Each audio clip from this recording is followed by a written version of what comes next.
¿Cómo están, estimados amigos y hermanos? Dios les bendiga grandemente. Estamos en el penúltimo estudio sobre el libro de Isaías en lecciones bíblicas.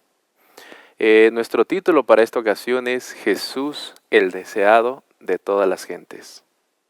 Y quiero hacer una oración, pero antes quiero leer un texto.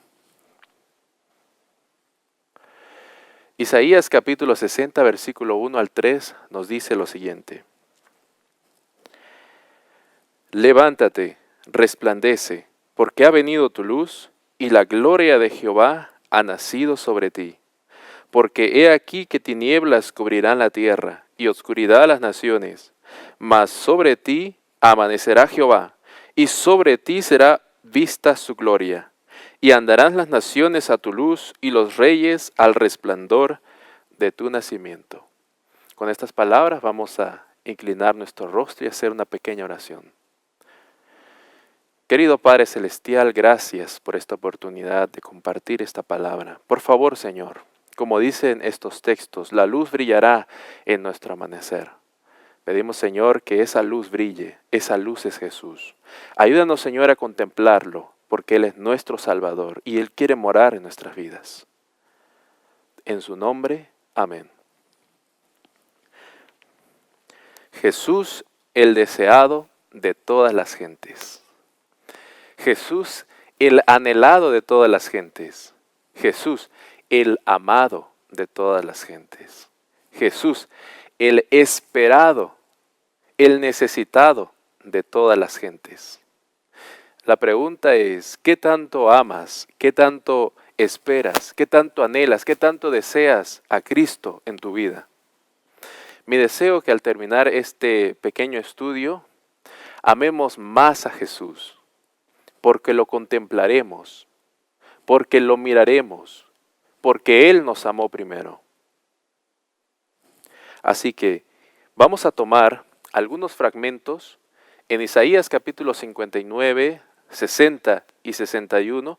Quizá deberíamos leer todos los capítulos, pero vamos solamente a tomar algunos textos. Y quiero comenzar leyendo lo que nos dice Isaías 59. Vamos a encontrar aquí un verdadero problema, un problema exageradamente serio, un problema que es el mayor problema que existe en el mundo y en el universo, el mayor problema de Dios. Dice Isaías capítulo 59, vamos a leer versículos 2 y 3, dice: pero vuestras iniquidades han hecho división entre vosotros y vuestro Dios, y vuestros pecados han hecho ocultar de vosotros su rostro para no oír. Porque vuestras manos están contaminadas de sangre, y vuestros dedos de iniquidad. Vuestros labios pronuncian mentira. Hablan maldad vuestra lengua. Sus pies corren al mal. Se apresuran para derramar la sangre inocente. Sus pensamientos de iniquidad, destrucción y quebrantamiento hay en sus caminos. Versículos 10, 11 y 12. Palpamos la pared como ciegos, andamos a tientas como sin ojos, tropezamos a mediodía como de noche, estamos en lugares oscuros como muertos. Gruñimos como osos todos nosotros, y gemimos lastimeramente como palomas. Esperamos justicia y no la hay, salvación, y se alejó de nosotros. Porque nuestras rebeliones se han multiplicado delante de ti, y nuestros pecados han atestiguado contra nosotros. Porque con nosotros están nuestras iniquidades y conocemos nuestros pecados. Vemos aquí algunas expresiones muy interesantes del pueblo de Dios que está clamando, está gritando, está sufriendo. Dice que gruñen como osos, se quejan como una paloma que está herida y a punto de morir. Se sienten como ciegos, andan de día como si anduvieran de noche y tropiezan. tratan de caminar, tocan la pared como si estuviesen ciegos. ¿Qué es lo que está sucediendo aquí? El pueblo de Dios, el escogido de Dios, no debería, en lugar de quejarse, alabar a Dios, pero vemos en estos textos que el pueblo sufre. ¿Por qué razón? Como vemos, el pueblo sufre porque hay pecado, porque hay iniquidad, porque hay rebelión. El pecado es un tema serio. El pecado trae consigo sufrimientos, trae consigo desesperación. Sentimos los efectos del pecado. Ahora, la pregunta es, ¿cuál es el origen del pecado? El pecado es algo que no debe existir. El pecado es un intruso que existe donde no debería. Es algo que no se puede explicar. Es algo que afecta y podemos ver los efectos en nuestras vidas. Como mencioné, sufrimientos, dolores, desesperanza, no tiene sentido nuestra vida. Podríamos ser quizás padres de familia, pero a veces no encontramos el sentido de seguir viviendo. Hay suicidios, hay mucha maldad alrededor del mundo a causa del pecado. El pecado no tiene explicación. Nos dice el conflicto de los siglos, página 284, lo siguiente. El pecado es un intruso y no hay razón que pueda explicar su presencia. Es algo misterioso e inexplicable. Excusarlo equivaldría a defenderlo. Si se pudiera encontrar alguna excusa en su favor o señalar la causa de su existencia, dejaría de ser pecado. Es decir, el pecado es algo que no debe existir, es algo ajeno al gobierno de Dios, es algo que está allí que molesta. Si el pecado tuviese una explicación, si su origen tuviese alguna explicación, el pecado entonces dejaría de ser pecado, porque hay una razón de existencia. Y el culpable sería Dios. Dios estaría bajo juicio. Ahora, la pregunta es, ¿cómo es que el pecado entró a este mundo? Nosotros conocemos la historia. Vamos a Génesis capítulo 3. En el capítulo 2 de Génesis nosotros encontramos, capítulo 1 encontramos la creación del mundo, encontramos la creación del hombre y podemos ver que en varias ocasiones Dios dice con su palabra, todo es hecho bueno en gran manera. Y esto lo conocemos. Dios tiene la autoridad de decir que todo lo que Él creó es bueno en gran manera. Cualquier persona, cualquier ser que diga lo contrario está en rebelión contra Dios. Vamos a leer Génesis capítulo 3, versículos 1 al 6. Pero la serpiente, dice aquí, era astuta más que todos los animales del campo que Jehová Dios había hecho, la cual dijo a la mujer, ¿con que Dios os ha dicho, no comáis de todo árbol del huerto? Y la mujer respondió a la serpiente, del fruto de los árboles del huerto podemos comer, pero del fruto del árbol que está en medio del huerto, dijo Dios, no comeréis de él ni le tocaréis para que no muráis. Entonces la serpiente dijo a la mujer, no moriréis, sino sabe Dios que el día que comáis de él, serán abiertos vuestros ojos y seréis como Dios, sabiendo el bien y el mal. Y vio la mujer que el árbol era bueno para comer y que era agradable a los ojos y árbol codiciable para alcanzar sabiduría, y tomó de su fruto y comió. Y dio también a su marido, el cual comió así como ella. Vemos en este relato que aparece un enemigo. Y dicho sea de paso, el pecado no se originó aquí en esta situación, en la creación, con Adán y Eva. El pecado se originó en el cielo, en un ser, Lucifer, que pecó contra Dios, transgredió la ley de Dios.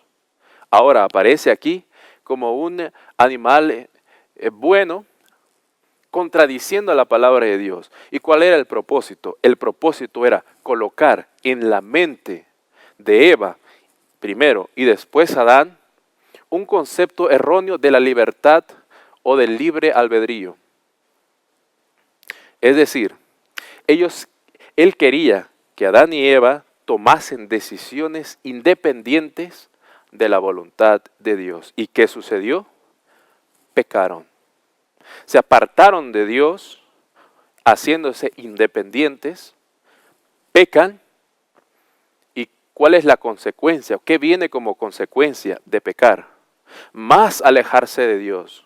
¿Y no es esa nuestra comunión con Dios? Pecamos, ¿y qué produce en nosotros?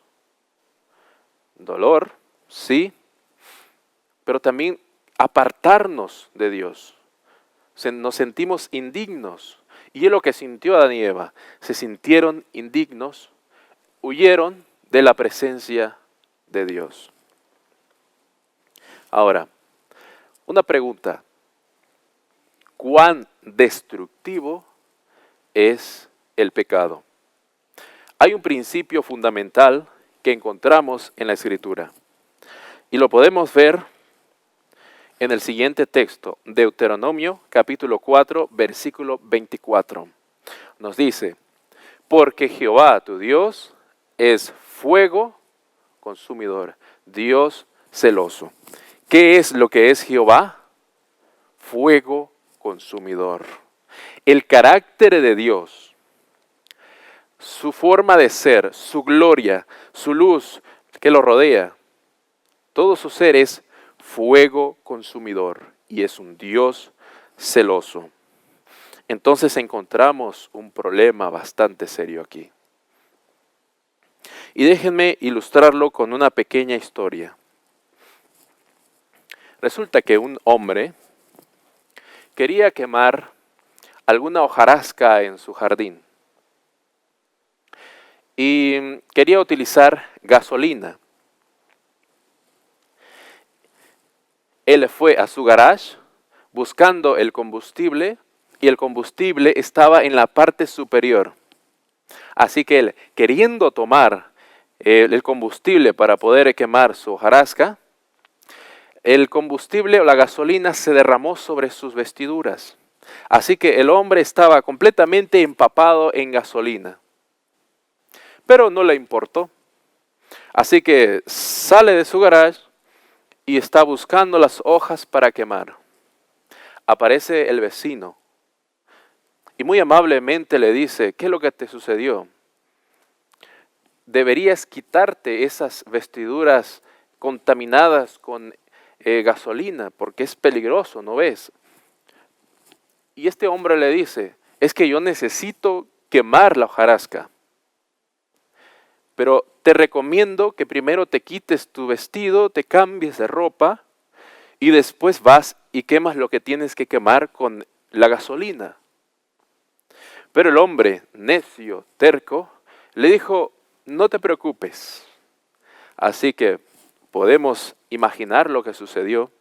Este hombre inició el fuego y el fuego terminó en sus vestidos. Así que el vecino tuvo que ir y ayudarlo para poder quitar la ropa antes de que se quemara y perdiera la vida. ¿Saben? Nosotros somos como ese hombre que trata de quemar hojarasca. Nosotros estamos con vestiduras contaminadas con el pecado. El pecado es esa gasolina sobre nosotros. Este hombre está coqueteándole a la muerte y nosotros andamos por ahí tranquilos con esas vestiduras y no nos importa lo que suceda con tal de cumplir el propósito de nuestra vida. Pero hay algo muy importante que quiero mencionar. El pecado no puede estar en la presencia de Dios. Dios es la chispa que enciende el combustible. Así que nosotros estamos en peligro. Si Dios apareciera delante de nosotros, nosotros quedaríamos fulminados, porque el pecado es como esa gasolina que se enciende y Dios es el fuego que la enciende. Y para comprobar esto, quiero leer a continuación un texto del Discurso Maestro de Jesucristo, páginas 55 y 56. Nos dice lo siguiente: donde quiera que esté el pecado, voy a volver a repetir esta parte, donde quiera que esté el pecado, esto podríamos decirlo también, donde quiera que caiga gasolina, Dios es para él un fuego devorador. Si elegir el pecado y rehusáis separaros de él, la presencia de Dios que consume el pecado os consumirá a vosotros. Es decir, no podemos estar en la presencia de Dios. Dios no mora junto con el pecado y somos pecadores. Así que si Dios apareciera, seríamos fulminados. Lo mismo ocurrió con Adán y Eva. Tuvieron que ser separados de la presencia de Dios. Pero aquí aparece el amor de Dios. Aquí aparece un plan para poder otra vez reconciliar al hombre con Dios. ¿Cómo podríamos llamar ese plan? El plan de la redención. ¿Y cuál es el centro del plan de la redención? Aquí aparece Cristo. Cristo es el plan de la redención. Cristo es el centro de la redención. Cristo es y debe ser para nosotros el deseado de nuestra vida. Él es el que ahora nos va a reconciliar con Dios. Y vemos que Dios actuó inmediatamente cuando aparece el pecado o la separación entre Dios y el hombre. Esto lo leemos en Génesis capítulo 3, versículo 15. Y pondré enemistad entre ti y la mujer, hablándole a la serpiente, y entre tu simiente y la simiente suya. Esta te herirá en la cabeza y tú le herirás en el calcañar. ¿Quién es la simiente de la mujer? Jesucristo. Jesucristo es la simiente prometida, el único que es capaz de reconciliarnos. ¿Y de qué manera lo va a hacer? ¿Cuál es el método que se utiliza? ¿Cuál es el método que el Padre, el Hijo y el Espíritu Santo idearon desde antes de la fundación del mundo para cuando apareciera el pecado? Justificación por la fe. Y quiero mencionar que justificación por la fe es quitar los trapos de inmundicia, los trapos contaminados con el pecado, los trapos, las ropas contaminadas con gasolina. Y entonces Dios trae sobre el hombre una vestidura diferente, una vestidura de luz. Y esa vestidura fue tejida por el Padre, ¿en quién? En Jesucristo. Vemos aquí que hay 1000 razones para que Cristo sea nuestro deseado, nuestro anhelo, amarle cada vez más. Ahora, justificación por la fe. ¿Qué significa justificar? Justificar es declarar a algo como justo. Ellen White lo llama justificación es sinónimo de perdón. Así de sencillo. Justificar es perdón. Es una declaración legal, es una declaración forense. Es decir, Dios le dice a Adán y Eva, o a nosotros, te perdono. Puedes ir tranquilo, te puedo perdonar. Lo he hecho, te amo y te perdono. Entonces el hombre sale, ese hombre que llega arrepentido ante la presencia de Dios, sale perdonado. Ese hombre va al mundo, va a su hogar y vuelve a pecar. Y arrepentido otra vez viene con Dios. ¿Y Dios qué hace? Perdonar. Te declaro otra vez perdonado. Y ese hombre se vuelve otra vez. Pero ese hombre vuelve a pecar y regresa otra vez. ¿Y Dios qué hace? Perdonar. ¿Eso es justificar? ¿Eso es justificación por fe? Sí, pero hay algo más. No, justificación por fe no consiste en pecar, perdonar. Pecar, perdonar. Hay algo más. Recordemos que en Génesis encontramos en el relato de la caída que Satanás logró conseguir que Adán y Eva tomasen decisiones independientes de él. Se separaron de Dios. El propósito también de justificación es volver a traer al original la voluntad del hombre, que ya no tome decisiones por sí mismo, egoístas, independientes, sino que ahora vuelva nuevamente a estar en el mismo lugar, en la senda correcta, en la senda de obediencia que fue en un principio. Es decir, cambiar al hombre. Sí, declararlo como perdonado, declararlo justo, pero también hacerlo justo. Ahora, justificación por fe.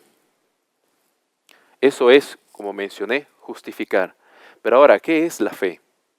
La fe es confiar en la palabra de Dios. Fe es confiar que la palabra de Dios tiene el poder de hacer lo que dice. Si la palabra de Dios dice, te daré un corazón nuevo, en la propia palabra está el poder para transformar un corazón. Dios quiere desechar de tu corazón, quiere eliminar de ti un corazón de piedra que tú tienes. A mí también. Y quiere colocar un corazón distinto. El corazón de Cristo, la mente de Cristo, para vivir en una vida de justicia. Ahora, ¿cuál es la función de la fe en esto? Como pueden ustedes ver en su pantalla una imagen, como nosotros podemos ver, hay desastres en el mundo, hay inundaciones, y a veces las personas necesitan ser rescatadas, y muchas veces utilizan medios grandes como un helicóptero. Ahora, este helicóptero envía una soga, algo para poder llegar a la persona donde se encuentra. Y la persona desesperada toma esa soga, esa cuerda, y el helicóptero la puede salvar. Ahora, ¿qué nos ayuda esta ilustración para conocer la función de la fe? La fe nos salva, en sí misma nos salva. Pero el que salva es Jesucristo. Y en esta ilustración Jesucristo es el piloto. Él envía la conexión con nosotros, que es la fe. ¿Cuál es la función del hombre en esto? Tomarse de la fe, agarrarla, y esa cuerda que es la fe nos lleva a Dios, nos lleva al Señor Jesucristo. Solo tenemos que decidir tomar los recursos que el Padre hizo en Cristo. Fe que obra. Ahora,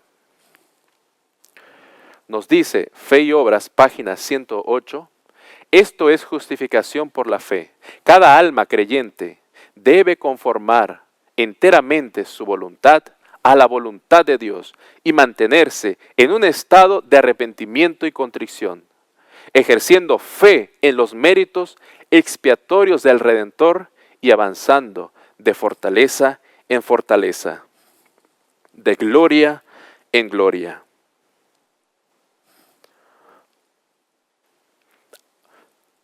El discurso maestro de Jesucristo en la página 24 nos dice que justicia es buenas obras. Justificación viene de justicia. Justificación por la fe también puede ser llamado justicia por fe. Es decir, justicia es buenas obras. Es decir, justicia viene por la fe. La fe es un regalo de Dios. La justicia, las buenas obras vienen con la fe. Ahora, para ir concluyendo, volvamos a Isaías capítulo 60, versículo 1 al 3. Levántate, resplandece, porque ha venido tu luz y la gloria de Jehová ha nacido sobre ti. ¿Quién es esa luz? Jesús.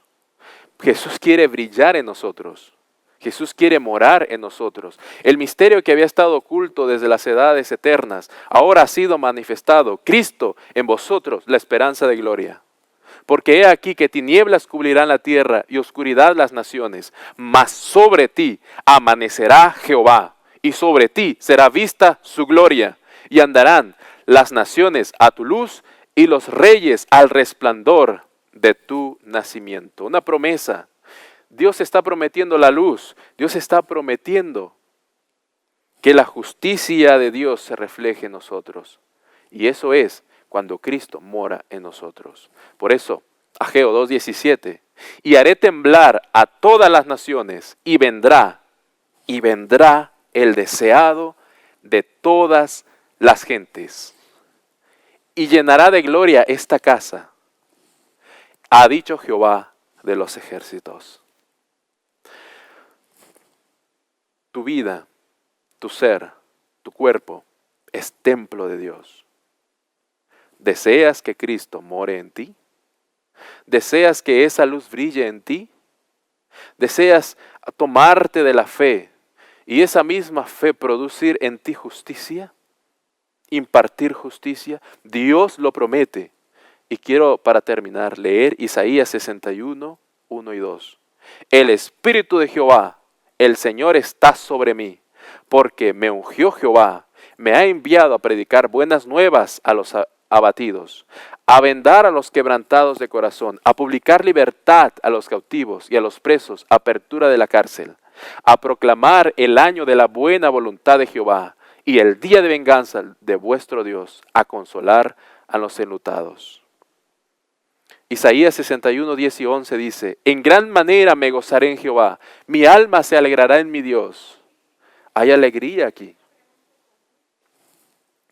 Porque me vistió con vestiduras de salvación. Vemos las vestiduras, ya no son vestiduras contaminadas, ahora son vestiduras de salvación. Me rodeó de manto de justicia. Como a novio me atavió y como a novia adornada con sus joyas. Porque como la tierra produce su renuevo y como el huerto hace brotar su semilla, así Jehová el Señor hará brotar justicia y alabanza delante de todas las naciones. Jesús está llamando ahora. Él quiere impartirte luz. Él quiere darte su fe. Él quiere darte su justicia que viene por la fe. Él te dice, he aquí yo estoy a la puerta y llamo. Si alguno oye mi voz y abriera la puerta, entraré a él y cenaré con él y él conmigo. Jesús te está haciendo esta invitación.